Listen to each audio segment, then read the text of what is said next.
Recently বেশ খারাপ একটা এক্সপিরিয়েন্স হয়েছে, সেটা কিছুটা আজকে শেয়ার করব।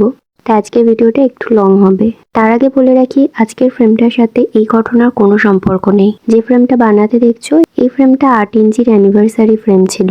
তো এই ফ্রেমটারই ঠিক আগেই একটা 8 ইঞ্চির ফ্রেমের অর্ডার ছিল। ক্লায়েন্টের ডিমান্ড ছিল ফ্রেমে লাইট থাকবে। সেটা করে আমি ক্লায়েন্টকে ফটো ভিডিও পাঠাই, আর যাতে ডেলিভারির সময় কোনো রকম ড্যামেজ না হয় সেই মতো প্যাকিং করেও আমি পাঠিয়ে দিই। এবার ক্লায়েন্টের থেকে রিভিউ আসে যে দিদি, লাইটের তারটা তো কাটা।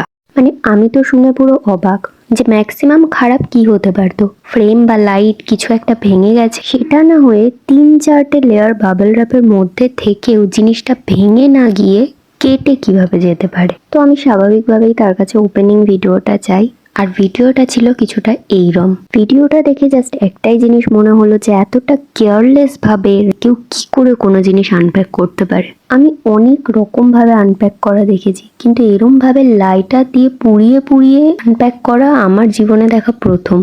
আমার আর কিছুই বলার ছিল না এখানে। মানে একটা বক্স খোলার জন্য ছুরি কাঁচি কত কিছুই না থাকে, সেখানে একটা লাইটার।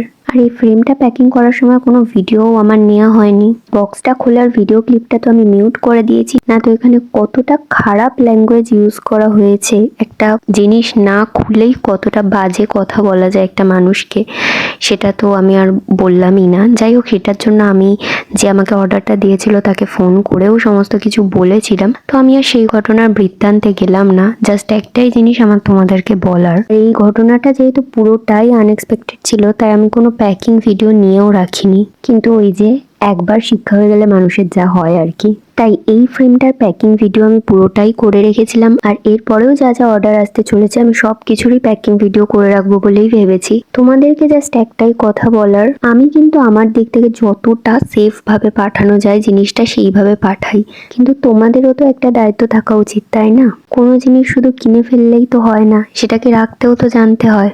তাই বলছি, এতটা খারাপভাবে যদি কেউ আনপ্যাক করো তাহলে কিন্তু সেক্ষেত্রে আমাদের কোনো দায় থাকে না। হাতে কিছুটা সময় এক্সট্রা নিয়ে, একটু টাইম নিয়ে ধীরে সুস্থে আনপ্যাক করো। কয়েকটা মিনিট বাঁচাতে গিয়ে পুরো জিনিসটাই নষ্ট হয়ে যাক, এটা হয়তো তোমরাও চাইবে না, আর আমি তো কখনোই চাইবো না। যাই হোক, এটুকুই বলার ছিল। আজকে ফ্রেমটা কেমন লাগলো জানিও। আর যারা এরকম ফ্রেম বা অন্য কিছু কাস্টমাইজ করতে চাও, তারা স্ক্রিনে দেওয়া নাম্বারে আমার সাথে কন্ট্যাক্ট করে নিতে পারো।